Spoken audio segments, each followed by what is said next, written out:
Selamat pagi anak-anak, kita akan mulai diskusi kita pagi hari ini. Semoga kamu dalam keadaan sehat, siap untuk mendengarkan firman Tuhan.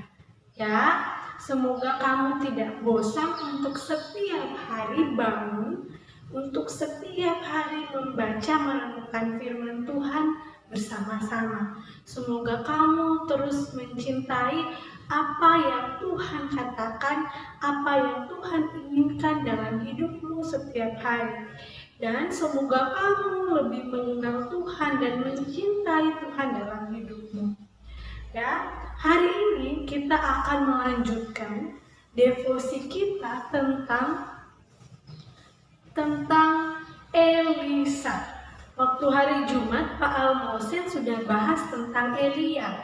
Dan hari ini kita akan membahas tentang perpindahan pemimpin gitu ya, dari Nabi Elia kepada Nabi Elisa.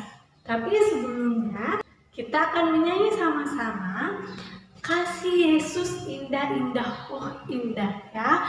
Kasih Yesus dalam hidup kita sungguh luar biasa, begitu indah. Kita menyanyi sama-sama Kasih Yesus indah-indah, oh indah. 1, 2, 3. Kasih Yesus indah-indah, oh indah. Kasih Yesus indah-indah, oh indah. Lebih indah dari pelangi,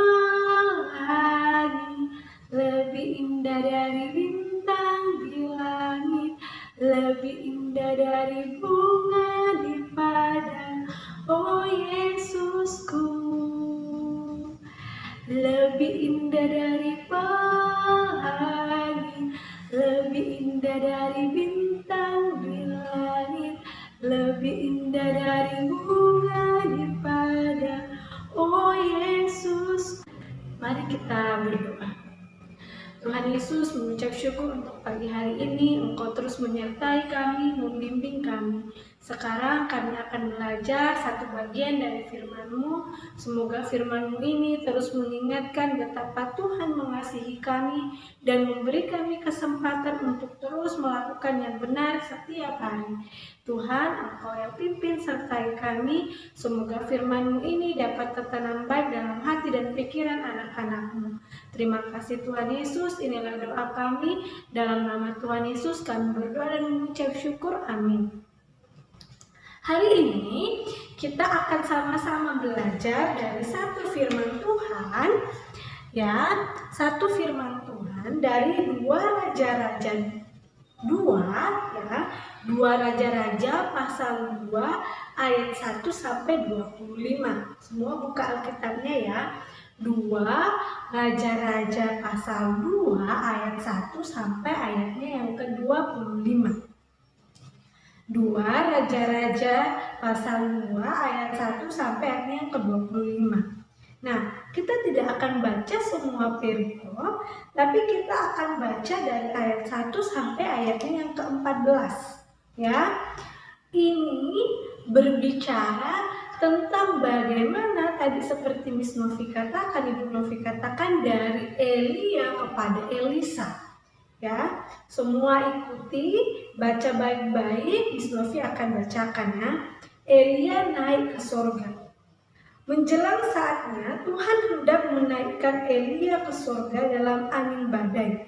Elia dan Elisa sedang berjalan dari Gilgal. Berkatalah Elia kepada Elisa, "Baiklah tinggal di sini, sebab Tuhan menyuruh aku ke Betel." Tetapi Elisa menjawab, "Demi Tuhan yang hidup dan demi hidupmu sendiri, sesungguhnya aku tidak akan meninggalkan engkau." Lalu pergilah mereka ke Betel. Pada waktu itu keluarlah rombongan nabi yang ada di Betel mendapatkan Elisa. Lalu berkatalah mereka kepadanya, "Sudahkah engkau tahu bahwa pada hari ini Tuhanmu akan diambil daripadamu oleh Tuhan, terangkat ke sorga?" Jawabnya, "Aku sudah tahu, diamlah." Berkatalah Elia kepadanya, "Hai Elisa, baiklah tinggal di sini, sebab Tuhan menyuruh aku ke Yeriko." Tetapi jawabnya, "Demi Tuhan yang hidup dan demi hidupmu sendiri, Sesungguhnya aku tidak akan meninggalkan engkau. Lalu sampailah mereka di Yeriko. Pada waktu itu mendekatlah rombongan nabi yang ada di Yeriko kepada Elisa, serta berkata kepadanya, "Sudahkah engkau tahu bahwa pada hari ini tuanmu akan diambil daripadamu oleh Tuhan terangkat ke surga?" Jawabnya, "Aku juga tahu." "Diamlah." Berkatalah Elia kepadanya, "Baiklah, tinggal di sini, sebab Tuhan menyuruh aku ke sungai Yordan." Jawabnya, "Demi Tuhan yang hidup dan demi hidupmu sendiri, sesungguhnya aku tidak akan meninggalkan engkau." Lalu berjalanlah keduanya. 50 orang dari rombongan nabi itu ikut berjalan, tetapi mereka berdiri memandang dari jauh. Ketika keduanya berdiri di tepi sungai Yordan, lalu Elia mengambil jubahnya, dipukulkannya ke atas air itu, maka terbagilah air itu ke sebelah sini dan ke sebelah sana, sehingga menyeberanglah keduanya dengan berjalan di tanah yang kering. Dan sesudah mereka sampai di seberang, berkatalah Elia kepada Elisa, "Mintalah apa yang hendak kulakukan kepadamu sebelum aku berangkat daripadamu." Jawab Elisa, "Biarlah kiranya aku mendapat 2 bagian dari rohmu." Berkatalah Elia, "Yang kau minta itu adalah sukar. Tetapi jika engkau dapat melihat aku terangkat daripadamu, akan terjadilah kepadamu seperti yang demikian. Dan jika tidak akan terjadi." Sedang mereka berjalan terus sambil berkata-kata, tiba-tiba datanglah kereta berapi dengan kuda berapi memisahkan keduanya. Lalu naiklah Elia ke surga dalam angin badai. Ketika Elisa melihat itu, maka berteriaklah ia, "Bapakku, Bapakku, kereta Israel dan orang-orangnya yang berkuda." Kemudian tidak dilihatnya lagi. Lalu direnggutkannya pakaiannya dan dikoyakkannya menjadi 2 koyakan. Sesudah itu dipungutnya jubah Elia yang telah terjatuh. Lalu ia berjalan hendak pulang dan berdiri di tepi sungai Yordan. Ia mengambil jubah Elia yang telah terjatuh itu. Dipukulkannya ke atas air itu sambil berseru, "Di manakah Tuhan Allah Elia?" Ia memukul air itu lalu terbagi ke sebelah sini dan ke sebelah sana. Maka menyeberanglah Elisa. Jadi kita tahu sama-sama ya, kalau Elia adalah salah satu nabi besar di zaman Perjanjian Lama, ya. Elia melakukan banyak mujizat, ya. Elia membunuh ratusan nabi Baal, ya, di Gunung Karmel. Oke, tapi kemudian apakah bangsa Israel mengalami pertobatan? Tidak. Bangsa Israel tetap keras kepala. Bangsa Israel tetap menyembah Baal. Bangsa Israel tetap melakukan yang tidak benar di hadapan Tuhan. Oke, nah kamu sudah tahu ya, Pak Al-Museng sudah jelaskan kalau nabi itu adalah utusan Allah untuk memberitakan kebenaran, untuk menyampaikan kehendak Tuhan kepada orang lain. Nah, di sini Elia sudah diutus Tuhan. Elia sudah melakukan banyak mujizat. Bahkan sampai Elia, ya, dia tidak mati secara jasmani seperti kita manusia, tetapi dia terangkat ke surga. Tapi masih banyak, sebagian besar bangsa Israel pun tidak mengalami pertobatan. Kemudian akhirnya waktunya Elia untuk naik, untuk terangkat ke surga, ya. Kamu bisa lihat ayat 3 dan ayat 5, ya, bahwa nabi di Betel maupun di Yeriko, bahkan Elisa tahu bahwa Elia akan terangkat ke surga. Oke, saat Elisa juga tahu bahwa Elia akan terangkat ke surga, ia ikut bersama dengan Elisa, ikut bersama dengan Elia. Nah, di sepanjang perjalanan ini Elia terus sampai hampir beberapa kali, 3 kali, ya, kalau kamu lihat. Elisa bilang, Elia bilang, Elisa, kamu tinggal saja di sini, tidak usah ikut dengan aku. Tapi Elisa terus mengikut, ya, terus ikut kepada Elia. Sampai akhirnya mereka menyeberangi sungai Yordan, ya, menyeberangi sungai Yordan. Elia pun tanya, ya, Elisa sebenarnya maumu apa, ya? Kenapa kamu terus ikut denganku? Kemudian Elisa jawab, ya, demi Tuhan yang hidup dan demi hidupmu sendiri, sesungguhnya aku tidak akan meninggalkan engkau, ya. Kemudian di ayat 9, ya, Elia bilang, ya sudah, mintalah apa yang kamu mau. Kemudian Elisa meminta, biarlah aku mendapat 2 bagian dari rohmu. Apa maksudnya 2 bagian dari rohmu? Maksudnya ini adalah 2 bagian dari rohmu ini dia meminta hak kesulungan, ya, hak anak sulung dalam menerima warisan, yang berarti Elisa ini menjadi penerusnya Elia dalam memberitakan kebenaran, menjadi nabi yang diutus Tuhan untuk menyampaikan kehendak Tuhan kepada orang lain, kepada bangsa Israel. Nah, tapi kemudian Elia bilang, ya, hal ini sulit. Kenapa? Karena sebenarnya Allah sudah akan, ya, karena Elia tahu Allah sudah akan meninggalkan bangsa Israel yang sangat keras kepala ini. Ya, Allah akan meninggalkan bangsa yang sudah tidak mau bertobat, sudah tidak mau mendengarkan. Tapi kemudian Elia memberi kesempatan, ya. Elia tetap tahu bahwa Tuhan tetap berkuasa. Sehingga Elia katakan, ya, di ayat 10, tetapi jika engkau dapat melihat aku terangkat, akan terjadilah kepadamu seperti yang demikian, dan jika tidak akan terjadi. Jadi kata Elia, jika kamu Elisa melihat aku terangkat ke sorga, maka kamu akan mendapatkan 2 bagian roh Elia.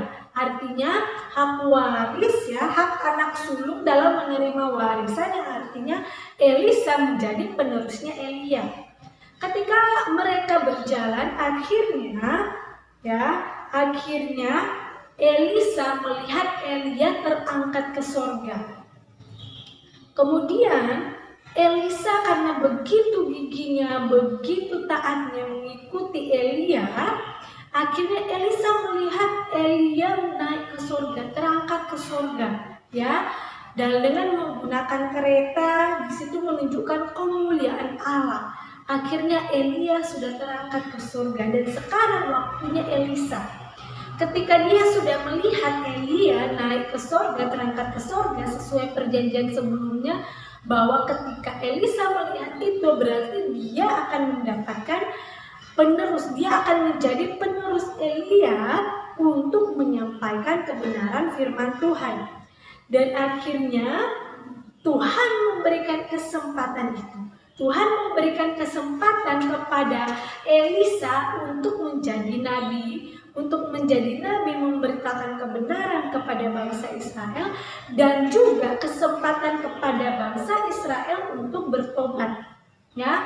Jadi Elisa akhirnya digunakan Tuhan, karena sebelumnya Elia mengatakan, ya, Elia mengatakan bahwa sebenarnya Tuhan sudah akan meninggalkan bangsa Israel karena keras kepala, karena kejahatannya.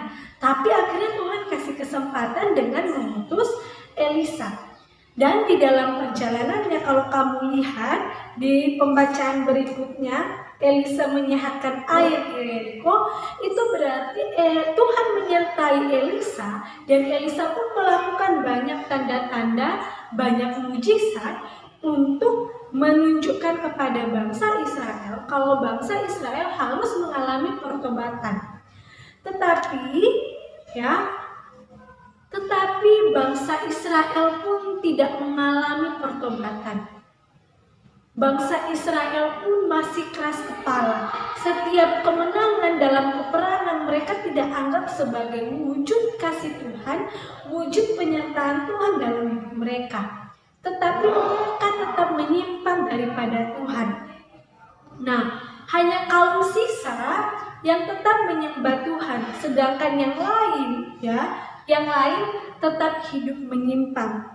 Padahal Elisa sudah melakukan banyak tanda, sudah melakukan banyak mujizat. Nah, Israel tetap meninggalkan Tuhan dan hanya tinggal menunggu waktu sebelum mereka benar-benar dibungkam Tuhan. Nah, dari pembacaan kita hari ini, coba kamu pikirkan, apakah kita mau seperti bangsa Israel yang sudah dikasih kesempatan oleh Tuhan untuk berubah, dikasih kesempatan oleh Tuhan untuk melakukan yang benar, tetapi kita tidak menggunakan kesempatan itu dengan baik. Setiap hari Tuhan memberikan nafas hidup, Tuhan tetap menyertai kita bisa melakukan aktivitas, berarti Tuhan ingin kita terus melakukan yang terbaik. Tuhan tetap ingin kita mengikut sesuai firman-Nya. Nah, Tuhan sudah beri banyak kesempatan kepada kamu, kepada Miss Novi setiap hari. Tetap memberikan kita nafas, kamu bisa belajar. Tapi apakah setiap kesalahan yang kamu perbuat, yang kita perbuat setiap hari membuat kita semakin dekat kepada Tuhan? Jangan kita menjadi tuli seperti bangsa Israel. Ya, yang walaupun sudah mendapat kesempatan melalui Elisa, tetapi tetap diabaikan, ya, pura-pura tuli, padahal sudah dinasehati, sudah diberikan hal yang benar, tapi pura-pura tuli, tidak mau mendengarkan. Padahal Tuhan berikan kesempatan kepada kita, sama seperti bangsa Israel. Tuhan tetap berikan kesempatan, tetapi tidak mau berubah. Ya, apakah kamu mau sampai akhirnya Tuhan meninggalkan hidupmu? Ketika Tuhan masih memberikan kamu kesempatan untuk belajar setiap hari, berarti Tuhan masih ingin kamu untuk melakukan yang terbaik, masih ingin kamu melakukan yang benar. Nah, jangan kita seperti bangsa Israel yang pura-pura tuli, yang sudah diberikan kebenaran tetapi tidak mau mendengar. Mari kita belajar hari ini bagaimana Tuhan mengasihi kita. Gunakan kesempatan yang Tuhan berikan untuk berubah, untuk melakukan yang benar. Kalau kemarin kamu sudah diingatkan kerja tugasmu, ya hari ini kamu berubah, saya mau berubah, saya harus kerjakan tugas saya baik-baik. Kamu jangan berbicara kotor, kurangi main game, jangan melawan orang tua. Terus besoknya kamu lakukan terus setiap hari, berarti hati-hati. Di sini sampai bangsa Israel dikatakan bahwa akhirnya Tuhan meninggalkan bangsa Israel. Apakah kamu mau seperti itu? Kita tidak mau seperti itu. Sampai Tuhan meninggalkan kita, kita tidak mau seperti itu. Tapi kita pun berarti harus menunjukkan bentuk kasih kita, bentuk tanggung jawab kita, bentuk rasa syukur kita dengan mengikuti apa yang Tuhan mau. Jangan pura-pura tuli seperti bangsa Israel. Tuhan sudah kasih kesempatan untuk berubah, tetapi tidak mau berubah. Tuhan sudah mengutus banyak nabinya, mengutus Elia, kemudian mengutus Elisa. Tapi bangsa Israel tidak mengalami pertobatan. Banyak bangsa Israel, banyak rakyat dari Israel yang tetap menyembah yang bukan Allah. Ya, tetap banyak nabi-nabi yang tidak sesuai dengan kehendak Allah. Oke, jadi ingat yang pertama, gunakan setiap kesempatan yang Tuhan berikan. Ada lagunya ya, hidup ini adalah kesempatan. Ya, jadi gunakan kesempatan ini untuk benar-benar memuliakan Tuhan. Yang kedua, oke? Yang kedua adalah jangan pura-pura tuli. Kalau sudah dinasehati, sudah diberitahu tentang kebenaran, mari kita lakukan yang benar, mari kita lakukan apa yang Tuhan inginkan. Ya, Miss Novi harap kamu mendengarkan dengan baik, kamu pikirkan, kamu refleksikan. Saya harus bagaimana? Bagaimana benar-benar mencintai Tuhan? Bagaimana benar-benar ikut kehendak Tuhan? Jadi jangan jadi anak-anak yang membuang-buang kesempatan atau pura-pura tuli tidak mendengarkan nasihat. Kesalahannya diulang setiap hari. Oke?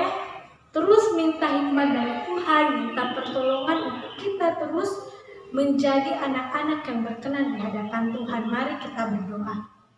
Tuhan Yesus, terima kasih untuk segala pertolongan-Mu. Terima kasih untuk segala anugerah yang Kau berikan kepada kami.